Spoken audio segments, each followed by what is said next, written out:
உனக்கும் செய்வேன்.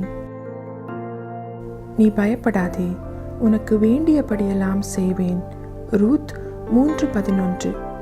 சிங்கக்குட்டிகள் தாழ்ச்சியடைந்து பட்டினி கிடக்கும், ஆனாலும் என்னை தேடுகின்ற உனக்கோ ஒரு குறைவும் இருக்காது. நான் உன்னை நடத்துகின்றபடியால் நீ ஒன்றிலும் குறைவுபடுவதில்லை. உன்னுடைய ஆவிக்குரிய காரியங்களில் மட்டும் உன்னை உயர்த்திவிட்டு மற்றவற்றில் உன்னை கண்டு கொள்ளாமல் விடுகிறவர் அல்ல நான். உன் அனைத்திலும் என் ஆசீர்வாதம், உன் அனைத்திலும் என் ஆலோசனை, உன் அனைத்திலும் என் ஆளுகை காணப்படும்.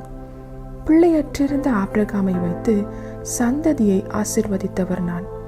பஞ்சத்திலும் விதைத்த ஈசாக்குக்கு பல மடங்கு அறுவடை தந்தவர் நான். எத்தன் எண்ணப்பட்ட யாக்கோபை இஸ்ரவேலாக மறுரூபப்படுத்தியவர் நான். யோசேப்பை ராஜாவுக்கு அடுத்தவனாக உயர்த்தியது நான். பயந்து கிடந்த கிதியோனை பராக்கிரமசாலியாக்கியவர் நான். ஆலயத்தில் விடப்பட்ட சிறுவனை அபிஷேகித்து தீர்க்கதரிசியாக்கியவர் நான். கழுதையை தேடி வந்த சவுலை முதலாம் அரசனாக்கியவர் நான். ஆடுகள் மேய்த்த தாவீதை அரியணையில் அமர செய்தவர் நான். சிறை கைதியாக வந்த தானியேலை சிறந்திருக்க செய்தவர் நான்.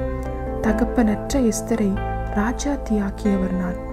இவர்களுக்கு செய்தவராகிய நான் உனக்கும் செய்வேன். ஜெபம்.